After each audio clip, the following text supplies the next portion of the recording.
अऊज़ु बिल्लाहि मिनश्शैतानिर्रजीम बिस्मिल्लाहिर्रहमानिर्रहीम। पिछले दुरूस में सूरतुल बकरा की 46 आयात मुकम्मल हो चुकी है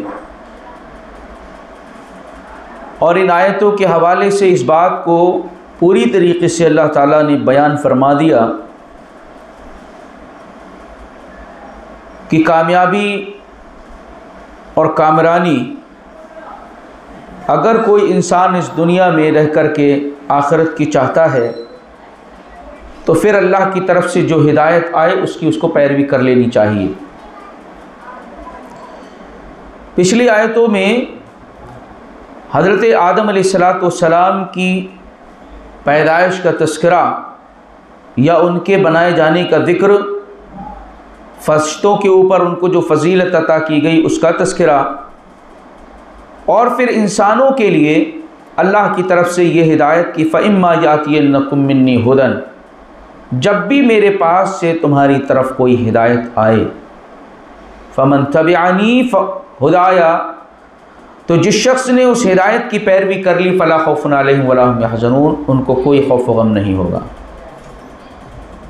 यानी उनके बचाव का सिर्फ़ एक ही ज़रिया और रास्ता है, वो ये कि अल्लाह की हिदायत आ जाए किताब की शक्ल में, रसूल की शक्ल में, तो उसकी पैरवी कर ली जाए और इस पर अल्लाह की तरफ से खौफ और गम से निजात का वादा है। यहाँ से जो तस्करा चल रहा है बनी इसराइल का, क्योंकि ये वो लोग हैं जो इस उम्मत से पहले अल्लाह ताला के बड़े इनामात के मुस्तहिक़ हो चुके हैं। उम्मत मुहम्मदिया को जो फजीलतें अल्लाह ने अता की हैं, एक वक्त में बनी इसराइल को हासिल थी। बहुत सारे इनामात इनके ऊपर किए और उनका मुसलसल तज़किरा अल्लाह ताला ने इन आयतों में आगे किया हुआ है, जिनको आज हम इंशाअल्लाह पढ़ें कि कितने इनाम उनके ऊपर किए। और वो इसी हवाले से अल्लाह यहाँ पर उनको गिनवा रहा है कि तुम्हारे ऊपर कितने एहसानात और इनामात अल्लाह की तरफ से हुए, लेकिन तुम मुसलसल अल्लाह की नाफरमानी करते रहे। अब फिर से तुमको तंबीह की जा रही है कि अगर तुम मोहम्मद सल्लल्लाहु अलैहि वसल्लम के ऊपर ईमान नहीं लाते और कुरान को तस्लीम नहीं करते तो समझ लो फिर अल्लाह ताला जैसे पहले तुम्हें ज़लील और रुस्वा कर चुका है, फिर से तुम्हारी ज़िल्लत और रुस्वाई मुक़द्दर हो जाएगी। अल्लाह ताला इरशाद फरमाता है, या बनी इसराइल अज़कुरू निअमती अल्लती अनअमतु अलैकुम, ऐ बनी इसराइल, ऐ इसराइल के बेटो, इसराइल की औलाद। इसराइल हज़रत याक़ूब अलैहिस्सलाम का लक़ब है और इसका माना बंदा, अब्दुल्ला। उज़कुरू निअमती अल्लती अनअमतु अलैकुम, याद करो उन नेमतों को मेरी जो मैंने तुम्हारे ऊपर की। व अन्नी फ़ज़्ज़लतुकुम अलल आलमीन, और मैंने तमाम जहान वालों के ऊपर तुमको फ़जीलत और फ़ौक़ियत अता फरमाई। यानी अपने वक्त की सबसे फ़जीलत वाली कौम ये बनी इसराइल रही। ये वो कौम है जो मूसा अलैहिस्सलाम जिसकी तरफ नबी बना करके भेजे गए, तौरात जिनको दी गई, और फिर मुसलसल बहुत सारे नबी इन लोगों में आए। पहले भी नबी आए और बाद में भी नबी आते रहे। अल्लाह ने बड़ा ऊंचा मकाम इनको दिया और उसी का तज़किरा फरमा रहा है कि उन नेमतों को ज़रा याद करो और याद रखो कि ये जो नेमतें तुमको दुनिया के अंदर दी गई, ये नाफरमानियों की वजह से तुमसे पहले छीनी गई थी। जब दुनिया में हम इन नेमतों को छीन सकते हैं तो आखिरत में भी तुम्हें महरूम कर देंगे। आखिरत की भी किसी नेमत तुम्हें मिलने वाली नहीं है। वत्तक़ू यौमन ला तजज़ी नफ्सुन अन नफ्सिन शैआ, और डरो उस दिन से जिस दिन कोई भी जान की किसी दूसरे का कुछ भी फ़ायदा नहीं कर सकेगी। एक शख्स किसी दूसरे को कुछ भी फ़ायदा नहीं पहुंचा सकेगा, चाहे वो उनका करीबी रिश्तेदार हो, औलाद हो, दोस्त हो, पड़ोसी हो, कोई भी हो, किसी भी तरीक़े का नाता और रिश्ता हो, आखिरत में काम आने वाला नहीं है। ला तजज़ी नफ्सुन अन नफ्सिन शैअन, कुछ भी एक जान किसी दूसरे की कुछ भी काम नहीं आ सकेगी। उस दिन का डर और खौफ अपने अंदर कायम करो। वला युक़बलु मिन्हा शफ़ाअतुन, और उस दिन कोई सिफारिश भी कबूल नहीं की जाएगी। दुनिया के अंदर क्या होता है, अगर आप तन्हा हैं, अकेले हैं, आपका ख़ानदान, आपका कबीला, आपके रिश्तेदार, आपकी फैमिली आपके साथ खड़ी होती है। और साथ में कभी ऐसा होता है कि इसके अलावा भी और पावरफुल लोग होते हैं, सिफारिश कर देते हैं, और आप दुनिया में अपने मामलात को हल कर ले जाते हैं। अल्लाह ने फरमाया कि आखिरत की अदालत ऐसी नहीं है, उसमें किसी की सिफारिश कबूल नहीं की जाएगी और कोई किसी को फ़ायदा पहुंचा नहीं सकेगा। वला युखज़ मिन्हा अदलुन, और कोई बदला भी, कोई फिदिया भी कबूल नहीं किया जाएगा, नहीं लिया जाएगा कि अपनी आप को छुड़ाने के लिए इतना सरमाया और इतना माल जमा कर दो और तुम आज़ाद हो जाओगे। वला युखज़ मिन्हा अदल, कोई भी फिदिया कबूल नहीं किया जाएगा। वला हुम युनसरून, और किसी भी तरीके की कोई मदद नहीं की जाएगी। लिहाजा तुम्हारी एक बहुत बड़ी लंबी तारीख़ है जिसमें अल्लाह के नाम तुम्हारे ऊपर होते रहे। अपनी आँखों से तुमने अल्लाह ताला की निशानियों को देखा, उसकी मदद हासिल की तुमने, लेकिन जब तुमने नाफरमानियाँ की तो फिर अल्लाह की तरफ से भी पकड़ आई तुम्हारे लिए और अज़ाब के शिकार हुए तुम लोग। लिहाजा ये तो दुनिया का मामला रहा, वक्त गुजर चुका।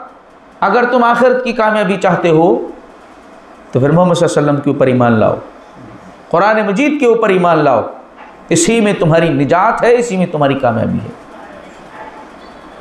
वरना वो दिन जो आखिरत का है उसमें कोई किसी के काम आने वाला नहीं, कोई सिफारिश कबूल की जाने वाली नहीं, कोई फिदिया कबूल किया जाने वाला नहीं, किसी भी तरीके की कोई मदद नहीं। हम यहूद व नसारा के अंदर क्या था, गुमराहियाँ इस तरीके की उनके अंदर पैदा हो गई। वक़ालतिल यहूद व नसारा नहनु अब्नाउल्लाह व अहिब्बा, यहूद व नसारा कहने लगे हम तो अल्लाह के बेटे चहीते हैं। लन तमस्सना नारु इल्ला यौमन मादूदा, अरे जहन्नम की आग तो हमें छू भी नहीं सकती, हम तो अल्लाह के बहुत करीबी हैं, जहन्नम की आग हमें नहीं पहुंच सकती है। अल्लाह ताला ने फरमाया कि ये गलत फहमी में नहीं रहना। इस दुनिया में जब तुम्हारे ऊपर हम सज़ा नाजिल करते रहें तो आखिरत में तुम कैसे बच सकते हो। आखिरत में अगर कोई बचेगा तो अपने अमल की बुनियाद पर बचेगा। वहाँ तो रिश्ते नाते पूछने वाले नहीं, कोई यौम यफ़िर्रुल मरउ मिन अख़ीही व उम्मिही व अबीही व साहिबतिही व बनीह, उस दिन इंसान अपने भाई से भागेगा, अपने बाप से भागेगा, अपनी बीवी से भागेगा। यहाँ पर तो ये वो लोग हैं जो उसको सहारा देते हैं, उसके लिए खड़े होते हैं, लेकिन आखिरत में यही सब भागेंगे, कुछ भी काम नहीं आ सकेंगे। अल्लाह ने फरमाया, हमारे यहाँ बड़ी गलत फहमी पैदा हो गई है कि हम सिफारिश जो है बख्शवा दिया जाएगा, अल्लाह के नबी सिफारिश कर देंगे और हम बख्श दिए जाएंगे। अरे फिर अगर आप ऐसे ही जिस तरीके से आप अमल कर रहे हैं, मनमानी कर रहे हैं, बख्श दिए जाएंगे तो फिर अल्लाह के कलाम के नज़ूल का क्या मकसद है, नबी को आने भेजे जाने का क्या मकसद है। इंसान अपने अमल की बुनियाद पर बच सकता है बस, और कोई ताकत उसको दुनिया की नहीं बचा पाए। अल्लाह ने इस आयत करीमा के अंदर इसी बात को बयान किया कि देखो काम कोई नहीं आएगा। अगर आखिरत की कामयाबी चाहिए तो अपने आप को खुद से तुम्हें इस दीन को कबूल करके अमल करना पड़ेगा। इसके बाद मुसलसल इस कौम के ऊपर जो इनामात अल्लाह के हुए हैं पै दर पे अल्लाह ने क्या बयान कर दिए हैं। वइज़ नज्जयनाकुम मिन आलि फ़िरऔन यसुमूनकुम सूअल अज़ाब, और याद करो उस वक्त को भी जब हमने तुमको फ़िरऔनियों से निजात दी जो तुमको दर्दनाक किस्म के अज़ाब में मुब्तला किए हुआ था। क्या अज़ाब था वो? युज़ब्बिहून अब्नाअकुम व यस्तहय्यून निसाअकुम, वो तुम्हारे बेटों को कत्ल कर देता था और तुम्हारी बच्चियों को छोड़ देता था। वफ़ी ज़ालिकुम बलाउम मिन रब्बिकुम अज़ीम, और तुम्हारे लिए तुम्हारे रब की तरफ से इसमें बहुत बड़ी आजमाइश थी।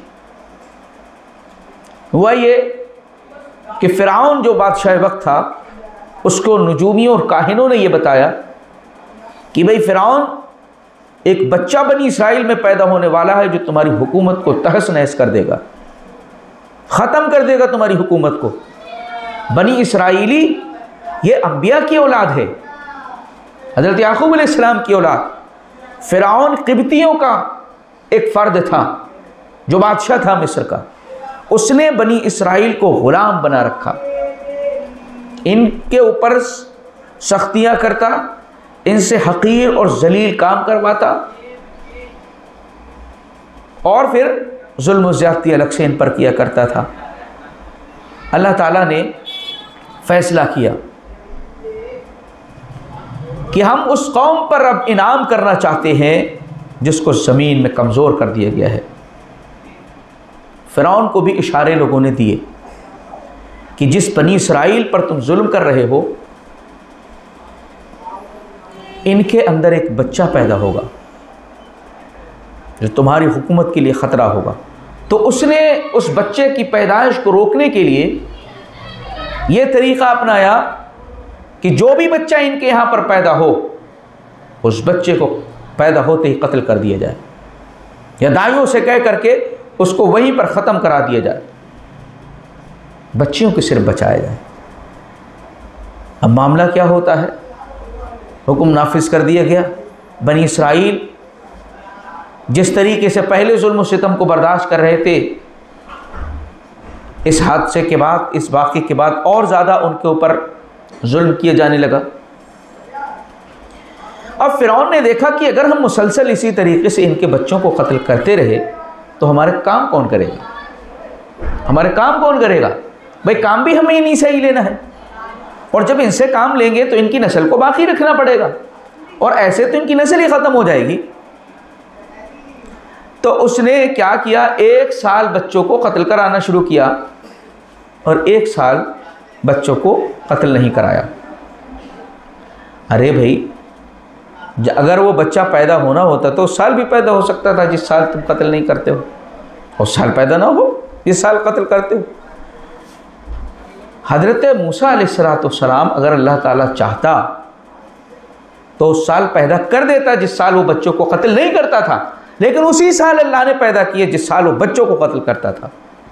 हज़रत हारून अलैहिस्सलाम बच इसीलिए गए, वो उस साल पैदा हुए थे जिस साल वो बच्चों को कत्ल नहीं करता था। अल्लाह ने इनको भी नबी बनाया। तो हुआ यह कि अल्लाह ताला ने हज़रत मूसा अलैहिस्सलाम की पैदाइश का मुकम्मल तज़किरा कुरान मजीद में जगह मुख्तलिफ जगहों पर मौजूद है। सूरह क़सस में बिल्कुल इब्तिदाई मरहला जिक्र किया गया है हज़रत मूसा अलैहिस्सलाम की विलादत का।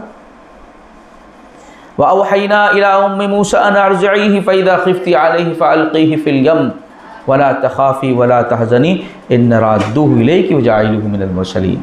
ये अल्लाह का वादा हो गया। हज़रत मूसा अलैहिस्सलाम की वालिदा की तरफ अल्लाह ने इल्हाम किया और कहा कि देखो, बच्चे की विलादत हो चुकी है, इसको दूध पिलाओ, इसकी परवरिश करो, और देखो डरना नहीं, और जब तुम्हें डर लगने लगे तो समंदर में इस बच्चे को फेंक देना। फ़ाल्क़ूहु फ़िल यम, डाल दो इसको समंदर के अंदर। तुम्हारी गोद जब हिफाजत करने से कमज़ोर पड़ जाए, फिर रब की ज़ात है जो इसकी हिफाजत करेगी, अपने आप से जुदा कर दो इसको। अल्लाह की शान। माँ की गोद से ज़्यादा बच्चे के लिए कौन सी जगह महफूज हो सकती है? अल्लाह ने फरमाया जब तुम्हें डर लगने लगे कि अब तुम नहीं बचा पा रही हो, तुमको खौफ सताए, तो फिर समंदर के हवाले कर देना इसको, हम इसकी हिफाजत करेंगे। और अल्लाह ने फिर वहाँ पर एक वादा फरमाया कि तुम्हारे पास इसको वापस भी लौटाएंगे, ये वादा है हमारा, और ये भी वादा है कि इसको रसूल बनाएंगे। सब कुछ पहले ही बता दिया अल्लाह ने। फ़िरऔन क्या प्लानिंग कर रहा है, अल्लाह की प्लानिंग कुछ और हो रही है। वमकरू वमकर अल्लाह वल्लाहु खैरुल माकिरीन। अल्लाह की प्लानिंग कोई मुकाबला नहीं। हज़रत मूसा अलैहिस्सलाम सूरह क़सस में ज़िक्र क्या किया गया, हज़रत मूसा अलैहिस्सलाम की वालिदा ने उसको एक टोकरी में रख करके दरिया के हवाले कर दिया, और पीछे से हज़रत मूसा अलैहिस्सलाम की बहन को लगा दिए कि देखते रहना कि ये टोकरी जाती कहाँ है। वक़ालत लिउख़्तिही क़ुस्सीही, पीछे पीछे चलते चलते देखना है इसको, ये जा कहाँ रहा है, और लोगों को पता ना चल पाए तुम्हारा। भाई अल्लाह ताला को जहाँ पर वो जिस बच्चे को कत्ल करने के लिए, पैदाइश को रोकने के लिए सैकड़ों बच्चों को कत्ल कर रहा था, वो बच्चा खुद चल करके उसके दरबार में पहुंच रहा है, पहुंच गया।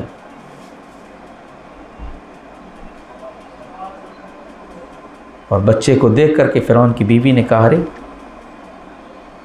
इसको ले लो, वनत्तखिज़हु वलदन यनफ़अना वनत्तखिज़हु वलदन, अरे हम तो इससे कोई फ़ायदा उठाएं, इसको अपना बेटा बना लेंगे, ये तो बहुत खूबसूरत बच्चा है। अल्लाह ताला ने फ़िरौन के घर में भेज दिया उसको, जिसको पैदाइश से रोकना रहा था। मूसा अलैहिस्सलाम के सामने जब वहाँ पर भाई बच्चे को महल में रखा गया है, अब जाहिर सी बात है उसको ग़िज़ा चाहिए ना, और माँ का अता पता नहीं है। अब ग़िज़ा का इंतज़ाम कैसे होगा? दाइयों ने अपने सीने से लगाना शुरू किया, किसी दाई के दूध को पीना गवारा नहीं किया मूसा अलैहिस्सलाम ने। अब वहाँ भाई इस बात की फ़िक्रमंदी लोगों के अंदर हुई कि भाई बच्चे के लिए दूध का इंतज़ाम कैसे किया जाए, किसी का दूध नहीं लेते। हज़रत मूसा अलैहिस्सलाम की बहन पीछे खड़ी हुई थी। क़ालत हल अदुल्लुकुम अला अहलि बैतिन यकफ़ुलूनहु लकुम वहुम लहु नासिऊन। बाद में उन्होंने देखते देखते कहा कि क्या मैं एक ऐसे घर वालों का एड्रेस ना बताऊं जो इस बच्चे की बेहतर किफ़ालत कर सके और इसकी खैरख्वाह भी है। भाई क्यों नहीं, वहाँ तो एक ऐसा माहौल है कि कोई भी किसी भी हिसाब से ये बच्चा दूध को लेना शुरू कर दे। कहा ठीक है। मूसा अलैहिस्सलाम की वालिदा को बुलाया गया। जैसे ही मूसा अलैहिस्सलाम की वालिदा ने गोद में लिया, दूध पीना शुरू कर दिया। अब क्या हुआ जी, फ़िरौन की तरफ से ऑर्डर हो रहा है कि आप यहीं पर रहें, सारा खर्चा हम देंगे, बच्चे की परवरिश करो। मूसा अलैहिस्सलाम की वालिदा को, बेटे को भी पहुंचाया, वालिदा को भी वहीं पहुंचा दिया अल्लाह ने। मूसा अलैहिस्सलाम की वालिदा इस बात पर तैयार नहीं हुई। कहा कि देखो हमारे घर में बच्चे और भी हैं, हम अपने घर को नहीं छोड़ सकते हैं। कहा कि ठीक है, जाओ बच्चे को ले जाओ, इस बच्चे का पूरा खर्चा हम देंगे। पूरा खर्चा फ़िरौन दे रहा है मूसा अलैहिस्सलाम की परवरिश का। जिस बच्चे को वो कत्ल करना चाहता है, उस बच्चे का खर्चा वही फ़िरौन दे रहा है। ये अल्लाह की शान है। फिर अल्लाह ने फरमाया कि देखो हमने तुमसे वादा किया कि तुम्हारे पास वापस लौटा देंगे। बच्चा देखो वापस घर पहुंचा नहीं, वापस घर पहुंचा। ये अल्लाह की शान है। यकीन करें, भरोसा करें। वलाकिन अक्सर नास ला यालमून, लेकिन अक्सर लोग इस बात को जानते ही नहीं, अल्लाह की नहीं इस बात को समझ पाते। रब के वादों पर यकीन नहीं है। मूसा अलैहिस्सलाम की वालिदा ने कितना बड़ा जिगर करके अपने बच्चे को समंदर के हवाले किया, और अल्लाह का भी वादा ऐसा कि वापस हम लौटा देंगे। वापस लौटा दिया, और वापस ऐसा लौटाया कि खर्चे का पूरा इंतजाम लेकर के बच्चा चला आ रहा है। और वही फ़िरौन जो बच्चे को कत्ल करना चाह रहा है, पैसा दे रहा है, और वही बच्चा जो बताया था कि ख़तरा बनेगा, फ़िरौन की पूरी हुकूमत को तबाह बर्बाद कर दिए गए मूसा अलैहिस्सलाम के ज़रिए से। अल्लाह ने फरमाया कि देखो बनी इसराइलियों, वो जो कत्ल तुम्हारे हो रहे थे, उस कत्ल को अल्लाह ने रुकवाया।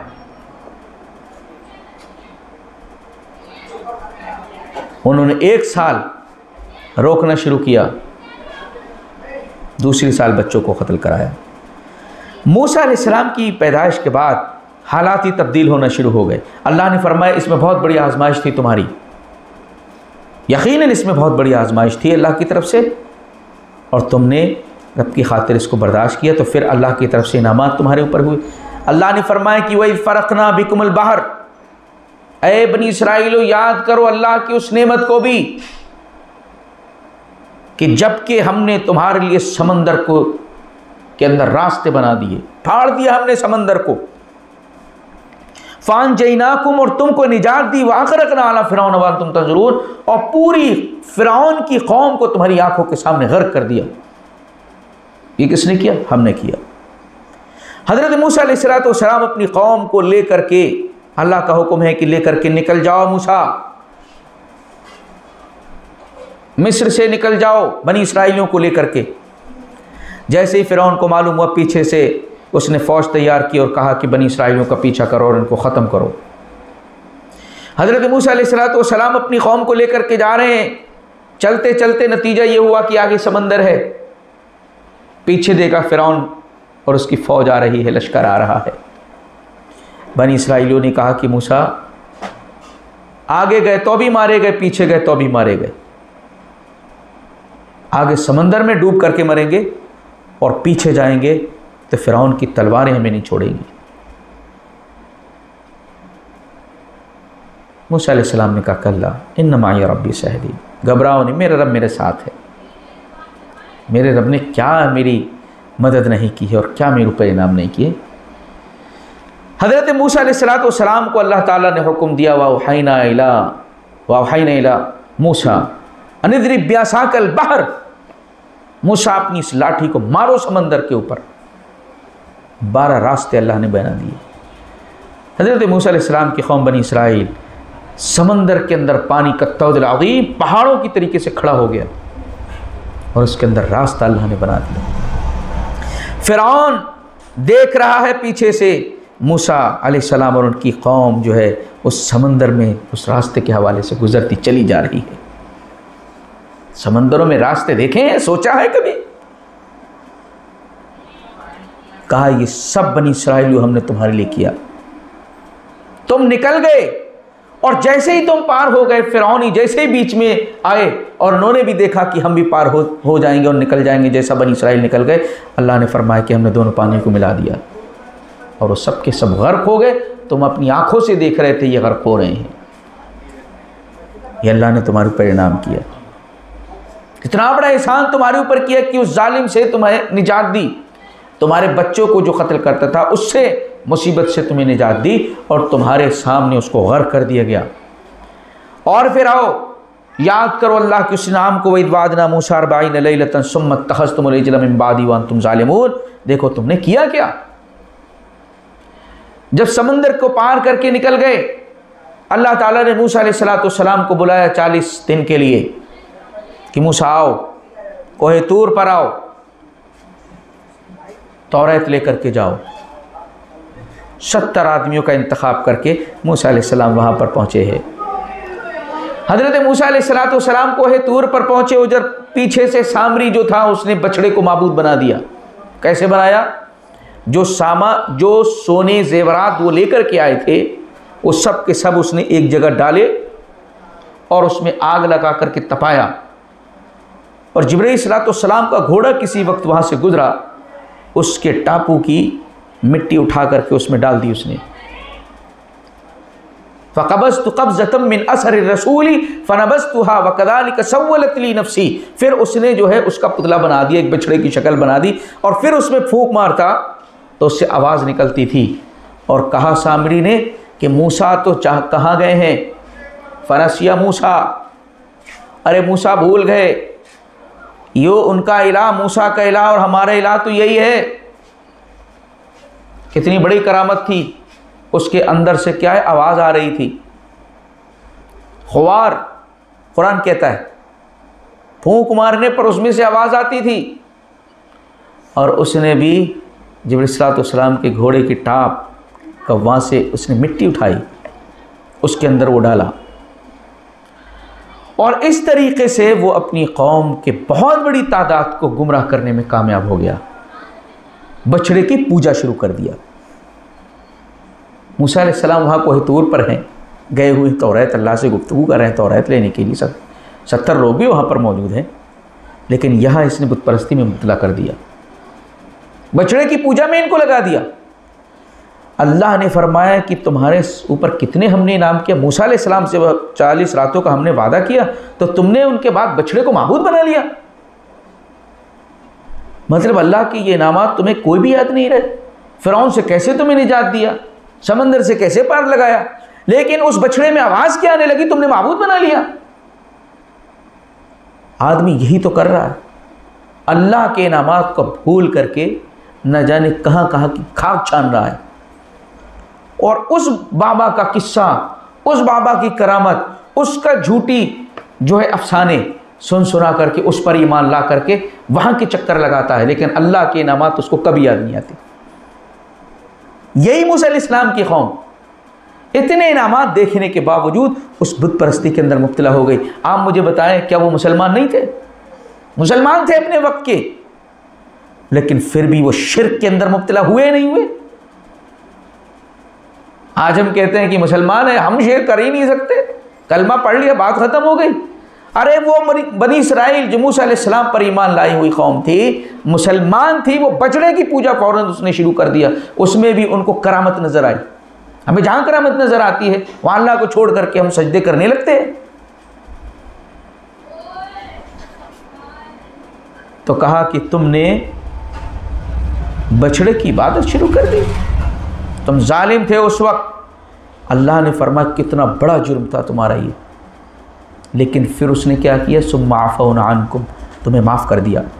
मिन बाद ज़ालिक, इसके बाद भी तुमको माफ़ कर दिया गया। लअल्लकुम तशकुरून, शायद कि तुम रब का शुक्र अदा करो। मौका दिया गया, मोहलत दी गई, उस वक्त भी मोहलत दी गई, आज भी तुम्हारे पास मोहलत है कि नबी के ऊपर ईमान ले आओ, वरना जैसे हमने पहले किया है फिर से तुम्हारे साथ वही जो तुम्हारा माजी है फिर से दोहरा देंगे और इसी तरीके से ज़लील वस्फ़ा हो जाएगा। अल्लाह ने आगे फरमाया वइज़ आतैना मूसल किताब वल फ़ुरक़ान लअल्लकुम तहतदून, और हमने मूसा अलैहिस्सलाम को किताब अता फरमाई जिसमें हक़ और बातिल के दलाइल मौजूद थे। ये इसलिए ताकि तुम हिदायत पा जाओ। किताबें इसलिए दी जाती हैं। देखिए पीछे जिक्र किसका आया था, फ़इम्मा यातियन्नकुम मिन्नी हुदन। हज़रत आदम अलैहिस्सलाम को, उनकी बीवी को, शैतान को ज़मीन में उतारने के बाद अल्लाह ने कहा कि देखो कुल्ला भी तुम मिना जमिया, सब के सब ज़मीन में उतर जाओ और देखो जब भी मेरी तरफ से हिदायत आए उसकी पैरवी कर लेना। जो पैरवी कर लेगा और शैतान के रास्ते से बच जाएगा वो कामयाब हो जाएगा। अल्लाह फरमा रहा है कि तुम्हारी हिदायत के लिए हमने किताब भेजी मूसा अलैहिस्सलाम के ज़रिए से, लअल्लकुम तहतदून, ताकि तुम हिदायत पा जाओ। हिदायत हमारी तरफ से आई, हमने मूसा अलैहिस्सलाम का इंतखाब किया, उनको किताब दी ताकि तुम हिदायत पर आ जाओ। यह हमने पहले से वादा किया था कि जब भी हमारी तरफ से हिदायत आए तो उसको तस्लीम कर लेना, पैरवी कर लेना। अब मूसा अलैहिस्सलाम के बाद मोहम्मद सल्लल्लाहु अलैहि वसल्लम के ऊपर हिदायत आई हुई है, किताब आई हुई है, अब तुमको चाहिए कि हज़रत मोहम्मद सल्लल्लाहु अलैहि वसल्लम के ऊपर ईमान लाओ। उस वक्त क्या कहा गया था कि तुमको जो मूसा अलैहिस्सलाम के ज़रिए से किताब दी गई है उसकी पैरवी करो, हिदायत इसके अंदर मौजूद है। वइज़ क़ाल मूसा, वइज़ ये अल्फाज बार बार, वइज़ नज्जैनाकुम, वइज़ फ़रक़ना, वइज़ वअदना, वइज़ आतैना, वइज़ क़ाल मूसा। एक अंदाज की आयत मुसलसल आती चली जा रही, गोया कि अल्लाह अपने इनामात को, निशानियों को गिनवा रहा। याद करो तुम क्या नहीं किया तुम्हारे साथ, लेकिन आज मोहम्मद सल्लल्लाहु अलैहि वसल्लम का इनकार करते हो। वइज़ क़ाल मूसा लिक़ौमिही, और जब मूसा अलैहिस्सलाम वहाँ से कोहे तूर से वापस आए तो अपनी कौम से कहा कि या कौम इन्नकुम ज़लमतुम अनफुसकुम, ऐ मेरी कौम के लोगों तुमने अपने आप पर जुल्म किया है, बित्तिखादिकुमुल इज्ल, इस बछड़े को माबूद बना करके, फतूबू इला बारीकुम, अब तुम अल्लाह के सामने तौबा करो, रुजू करो अल्लाह की तरफ। उनकी तौबा कैसे क्या थी, फ़क़्तुलू अनफुसकुम, अपने आप को कत्ल करो। दो गिरोहों के अंदर तकसीम कर दिया गया, जिन्होंने भी बछड़े की पूजा की थी आपस में दोनों ने मार मार करके ख़त्म कर लिया अपने आप को। बहुत बड़ी तादाद लिखी है लोगों ने। या ये कि जितने शिर्क जिन लोगों ने किया था, जिन्होंने बछड़े की पूजा की थी, जो बच गए थे उन्होंने उनको मार दिया, ख़त्म कर दिया गया उसके ज़रिए से। ज़ालिकुम खैरुल लकुम इंद बारीकुम, ये तुम्हारी दुनिया के अंदर ये सज़ा है कि तुमने बछड़े को माबूद बनाया, ये तुम्हारे लिए बेहतर है, तुम ऐसा कर लो। फताब अलैकुम इन्नहु हुवत-तव्वाबुर रहीम, अल्लाह ने तुम्हारी तरफ तवज्जो फरमाई और तुम्हें माफ़ कर दिया। कितना बड़ा तुमने जुर्म किया था, उसके बाद भी तुमको माफ़ कर दिया गया।